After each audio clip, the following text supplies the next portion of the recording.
Welcome to Trauma Free Relationship, a podcast that provides support and guidance to help heal the wounds of attachment trauma. Whether you find yourself struggling with unresolved issues in the past or have experienced trauma in your current relationship, our goal is to provide accurate, scientifically informed information, as well as the tools to help you create a secure connection between you and your partner. And here's your host, Tom Philp. Have you ever had this happen to you?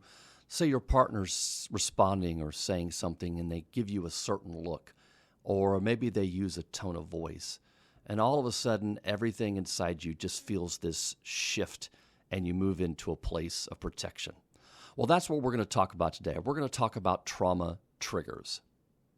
So what are trauma triggers? Well, there's several different things, but let's just kind of run down a 4-point list of what an actual trigger is. First of all, a trigger is an emotional response to a sensitive spot that when touched, they elicit strong reactions. They're often rooted in past experiences such as trauma, hurt, unmet needs, or unresolved issues. So the first thing a trigger is that it elicits an emotional response from us. It really jars us, and oftentimes we move into a place of protection, often without even knowing it. The second thing a trigger is it's a cue or a signal that is perceived as some kind of threat or danger, either to the relationship or to our sense of self. So remember, the brain doesn't distinguish between a small and a large threat. It doesn't know, oh, this is my loving partner who actually cares about me. It just knows that in this moment, this feels like a threat, and it feels similar to something that happened in the past that was threatening as well. So when we get that cue, again, it could be a tone of voice, it could be a facial expression, it could be a body posture. It could be certain words or sounds or images, and we'll get into different kinds of use here in just a moment. But when we get that cue or that signal, it tells our brain, something's amiss here. Something in our environment feels threatening to either our relationship or it feels threatening to our sense of self. The third thing about a trigger is it causes an automatic internal response that is part emotion, as we covered. It's also a part thought, and it's part behavioral.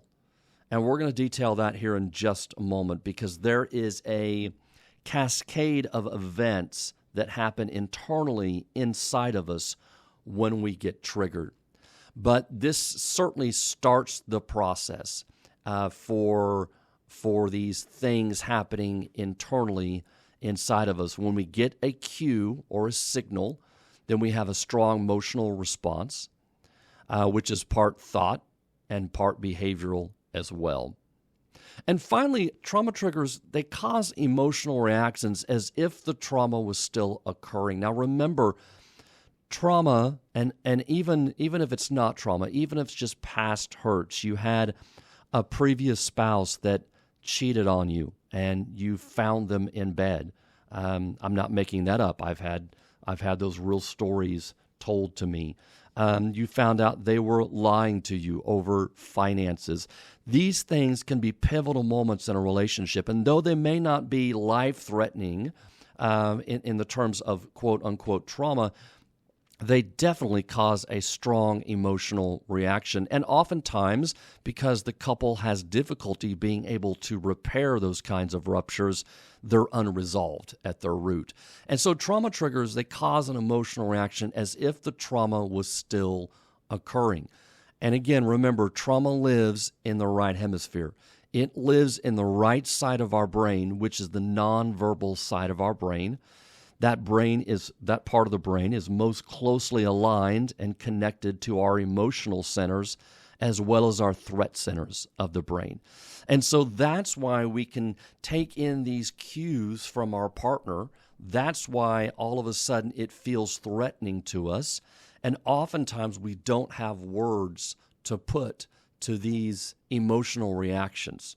So trauma triggers can be a lot of things. They can be an emotional trigger to a sensitive spot. It can come from a cue or a signal that is perceived as a threat. And it can cause an automatic internal response. And by automatic, I mean we're not in control of it.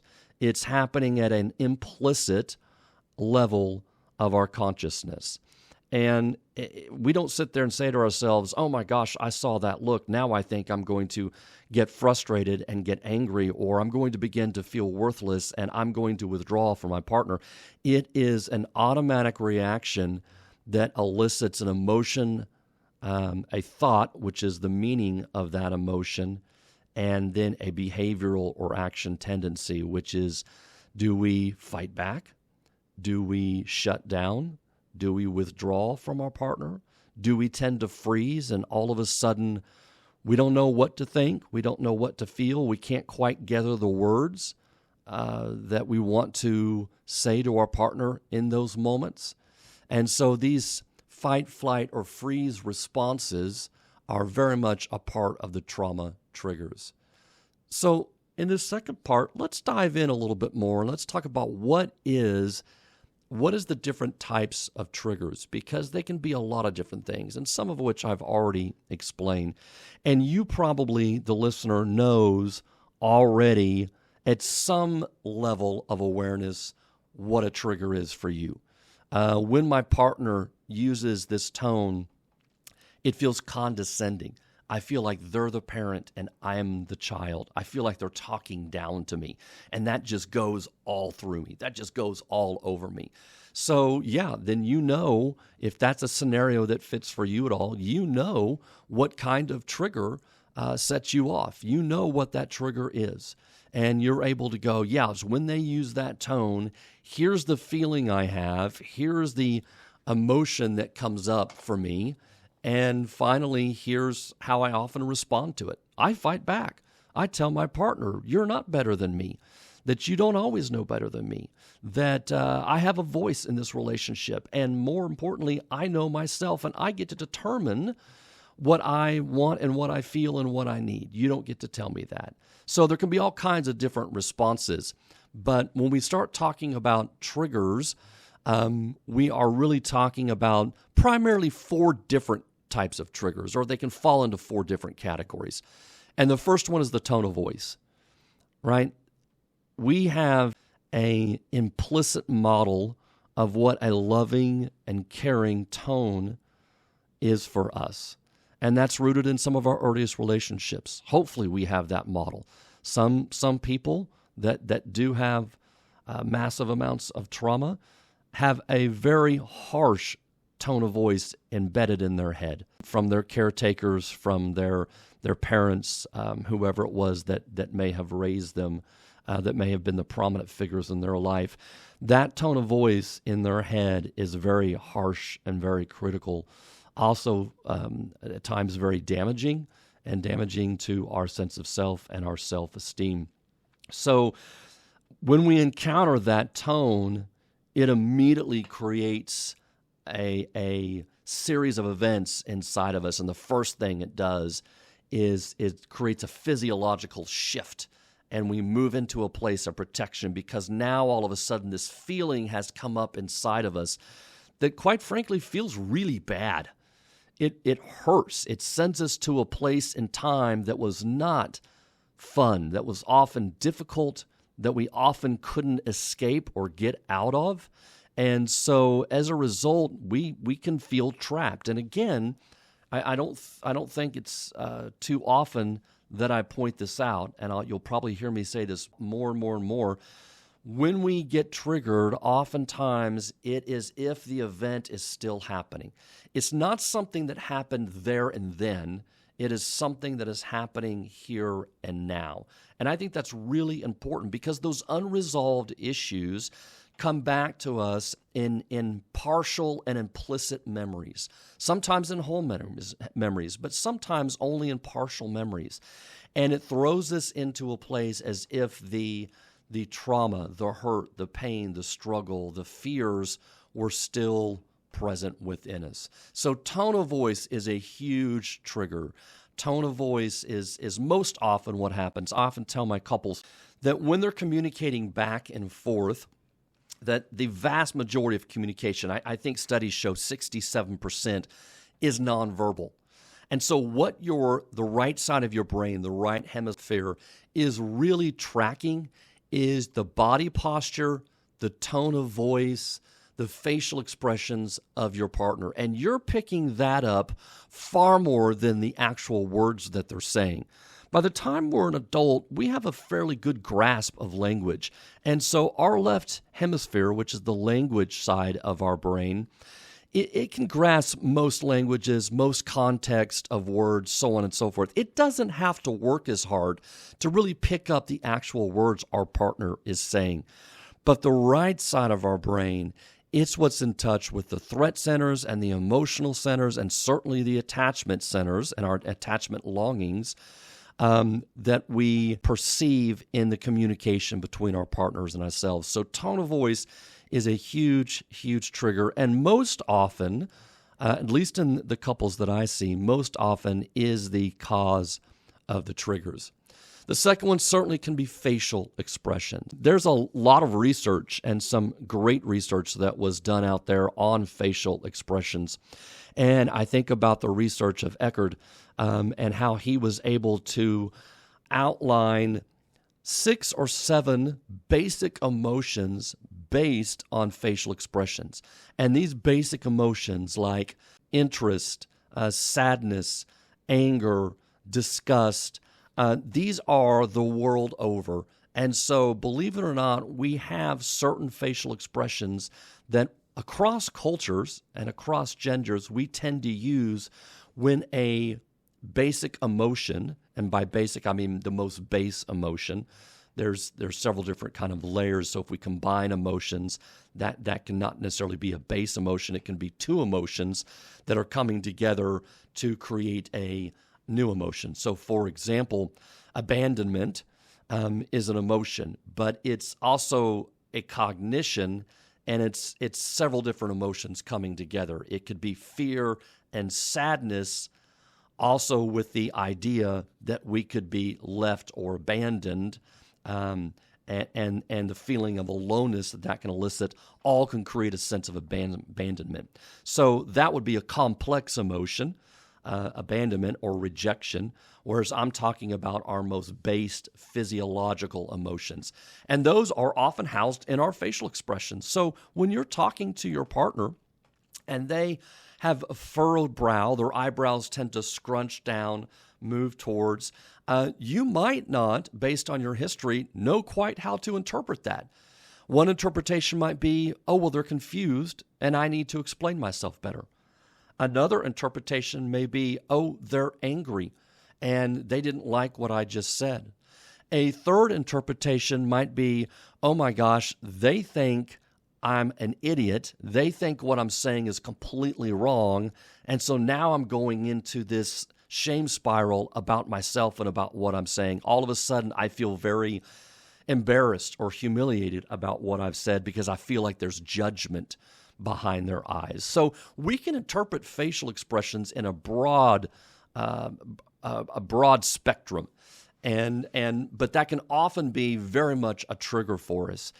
And based on our past learnings in our close relationships, we might or might not interpret those correctly based on what the other person is thinking or feeling. So any of these types of triggers, the tone of voice, the facial expression, it doesn't tell us we're accurate.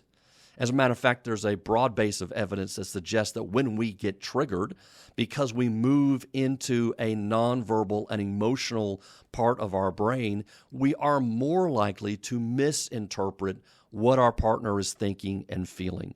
And so our sense of accuracy about what our partner is really sensing and feeling is oftentimes really skewed in terms of our ability to accurately predict what they're thinking or feeling. So tone of voice, facial expression, 2 big triggers. A third big trigger, body posture. And again, this lines up a lot with the nonverbal types of communication we see and get from our partner. Body posture could be somebody crossing their arms. I've oftentimes had to untrain myself in sessions not to cross my arms because it feels like I'm getting defensive. It feels like it's a body posture that almost says like, you're not really very accurate in what you're telling me, and I'm getting upset with you. So it's communicating certain things to our partner when we sort of cross our arms. So I've had to sort of, over time, teach myself not to cross my arms in sessions with my couples because it doesn't send a good message that I'm really interested in attuning to them, that my desire is to be able to step into their shoes and understand this relationship through their eyes, because that's really the message that I want to be sending to them. So body posture plays a large role in trauma triggers as well. And finally, those are all outside of ourselves, triggers that come from outside of ourselves. But triggers can also come from inside ourselves. They can come from an internal thought or a feeling that arises. And so oftentimes we can be sitting down and having a conversation with our partner, and because of what they're saying or because of a facial expression, we can begin to have certain feelings and certain thoughts that may be completely unrelated to that conversation.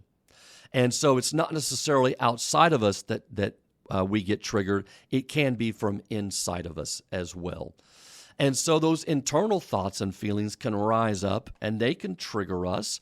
I often think of like flashbacks, right? Flashbacks are brief visual, and they can be auditory as well, but visual moments or episodes of a hurt, unresolved issue or trauma that can then trigger us in the moment.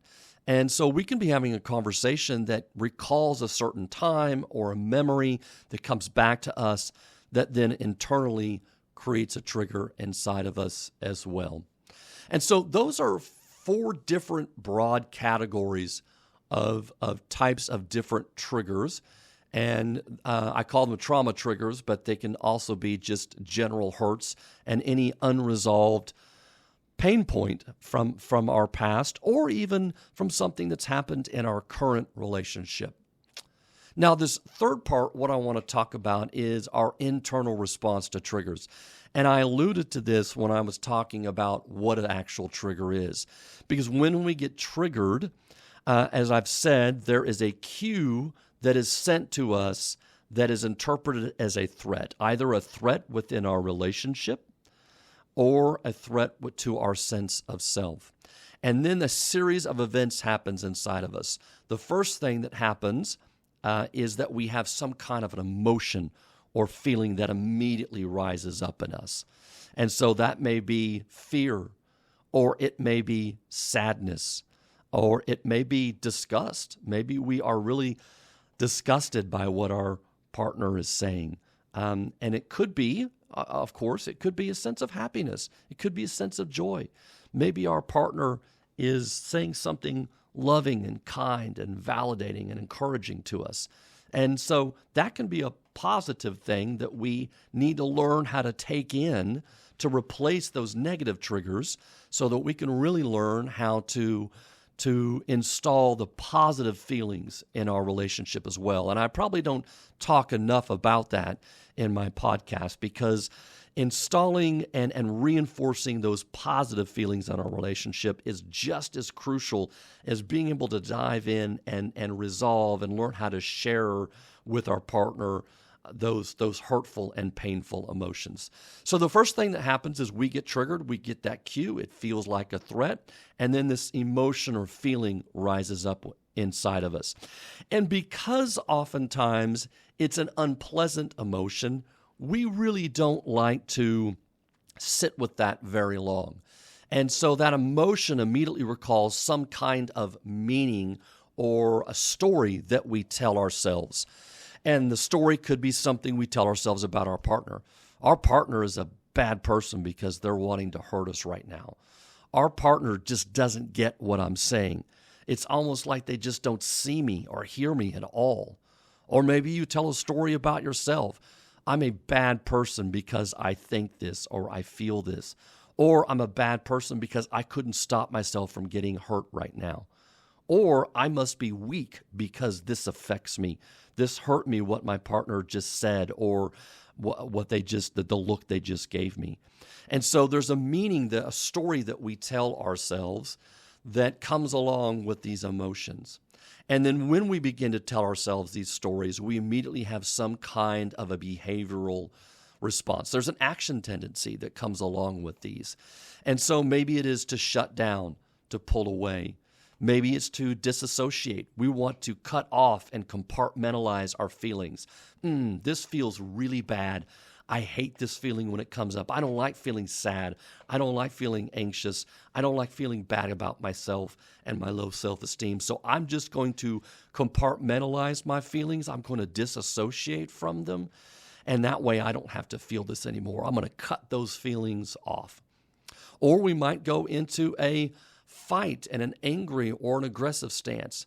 Hey, what are you talking? Why did you give me that look? What are you talking about? Why are you making me feel this way? And all of a sudden, I'm going to turn up the heat on my partner, and I'm going to give them the third degree because I don't like the feeling that I just had. And that, of course, is the opposite of shutting down. That is the opposite of distancing ourselves from our partner, moving away, not only maybe just physically, which certainly we can do, but moving away emotionally, no longer being available and responsive to them. And then one thing that's often very common is that our behavioral response might be to go into a secondary emotion. And so not only might we shut down, not only might we fight or get angry or aggressive or try to turn up the heat and fight back on our partner, but oftentimes we might use another feeling to then protect the more vulnerable feeling we have. And we see this all the time, and it's called a secondary emotion. So when my partner gave me a look, it was a cue to me that I had said something wrong. I felt my partner was judging me. And the meaning behind that is that I felt ashamed. I felt stupid in the moment. I shouldn't have said that. I said something thoughtlessly, or maybe I wasn't as informed as I needed to be. And so the feeling I'm having is a sense of humiliation, a sense of shame, a sense of I can feel my self-esteem drop, and I feel the judgmental eyes of my partner. The meaning behind that is that, well, I just must be a loser. Once again, I'm not getting it right. And my behavioral response might be to, instead of sitting with that vulnerable feeling long enough, I then want to cover it up. So maybe I use anger to cover it up. Well, you don't say things right all the time either. Sometimes you think stupid. I can't believe you're attacking me. Geez, I made a mistake. What is wrong with you? Right? So maybe I move into a place of anger and I use a secondary emotion to protect the more vulnerable feeling that I'm having. So I want to sort of tie all this together at this point in time of where we are. We've talked about triggers. We've talked about what a trigger is, that it's a cue or a signal we often get that feels like a threat. We've now talked about the different types of triggers, facial expressions, body postures. Could be an internal trigger to us in the terms of a memory that comes back sort of out of the blue. And we've talked about this cascade of events, this series of events that happens internally in all of us when we get triggered. That a trigger happens, it elicits an emotion or feeling, which usually is painful. Then we have a meaning, a story we tell ourselves about that emotion. And then we have a behavioral response. We shut down, we fight, get angry, we turn up the heat, we shut our emotions down or distance ourselves from them, or we use another emotion to then be able to protect the more vulnerable emotion. So I say all this to say that it's really important to be able to know your triggers.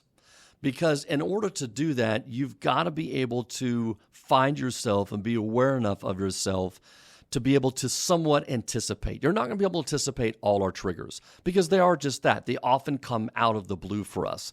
But there is a part of our brain and our nervous system that actually scans the environment, especially when we have past trauma, when we have unresolved issues.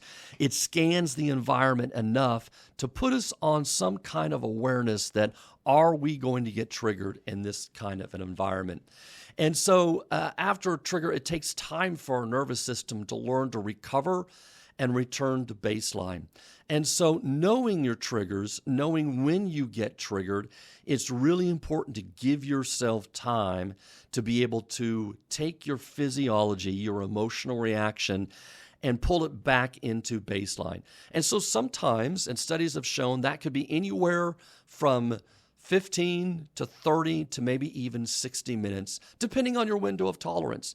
If you have a lot of trauma in your background, as opposed to maybe just a few isolated hurts here and there that can still be painful and still trigger you, but if it's more pervasive, like attachment trauma, relational trauma in that sense, then it might take you longer to calm down. That's okay. Give yourself time. Be compassionate with yourself.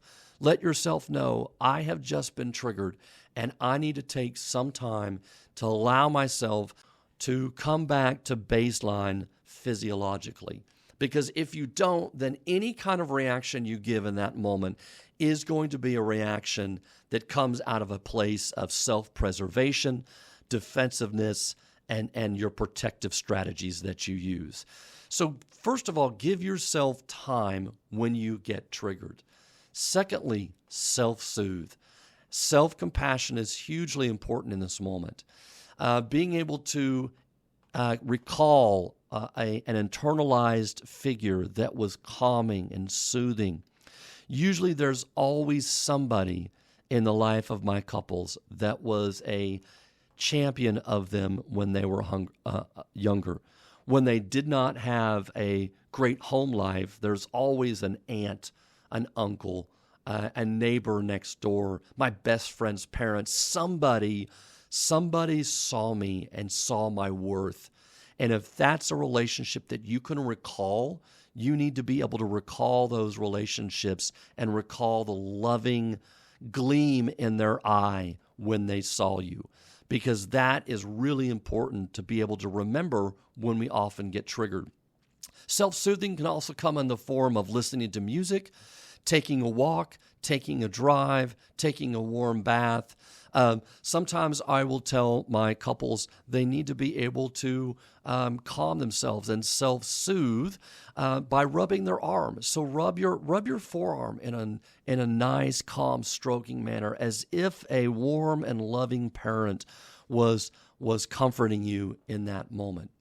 So the ultimate goal of knowing your triggers is to be able to get soothing from your partner. But to do that, you've got to be able to reach out in that moment of hurt and pain and share that with your partner. And your partner's got to be in a place where they can be able to respond in a loving, caring, and compassionate way. And that ultimately is what couples therapy is about.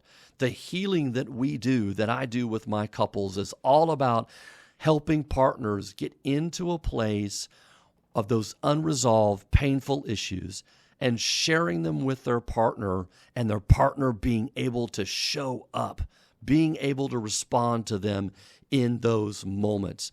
That is crucial for a secure and safe connection in our relationships. And for some of my couples, it is the first time in their lives when they've ever been able to share their vulnerability and have somebody show up for them. So other soothing is the goal, but I also recognize, and so this is the caveat to that it's not always possible. It takes time to be able to learn to stay with and track your vulnerability long enough to be able to share that with your partner and not move into your defensive or your secondary emotions or your protective responses. And so being able to self-soothe, being able to give yourself time, and then finally track your intrusive thoughts and memories to determine how often you get triggered. So this is just simply something you can chart on a piece of paper. Take a 7-day period and write down at the end of the day, did I get triggered today? Was there a time where I noticed that physiologically I shifted and then I moved into a place of protection? in any of my interactions, but certainly in your interactions with your partner. This is important because it's important to know how often you get triggered. And this is a way to become really self-aware of what triggers you, what situations are likely to trigger you, and your behavioral response to that. So what is the meaning make of that emotion? And then how do I usually respond in those moments? There was a 2016 study that asked 46 participants to record how often they get triggered over a 7-day period. This study group recorded 294 intrusive memories and often did not know their trigger. So that's a lot of intrusive memories that happened, but they weren't able to tie those memories, those painful memories that came up, as well as the stories they tell themselves about those emotions, to the actual trigger, whether it was an internal thought or whether it was something outside themselves. So the first step in being able to tame our trauma triggers is to be able to know what triggers up. So I just encourage you to spend some time on yourself over the next week. Take a piece of paper, write down at the top of it a column for triggers. Write down the event or the person that caused that trigger. Write down in another column a heading that says emotion. Write down the meaning of that emotion in another column. And finally, write down what was my behavioral response. What did I do in those moments? Did I cover it with another emotion? Did I immediately move into anger and criticism? Or did I just shut down and remove myself and distance myself from my emotions and from that person? So I just encourage you over the next 7 days to do a little bit of self-work here. This is vitally, vitally important for you being able to tame your trauma triggers, is to know what those triggers are and to be able to identify them as best as possible, or at least as many of them as possible, so that you can take that power back. When you get triggered, you can go, I know what this is because I know myself well enough to know how I'm likely to respond. I want to thank you for listening. As always, please feel free to like our podcast, to follow our podcast, to make comments. I'd love to hear what some of your triggers are and your emotional and behavioral responses. And until then, we will see you next time. Take care. Thank you for listening to Trauma-Free Relationship, a podcast for the healing of attachment trauma. You can find us on Facebook, Instagram, or our website at traumafreerelationship.com. Be sure to look for our next episode on your favorite streaming service.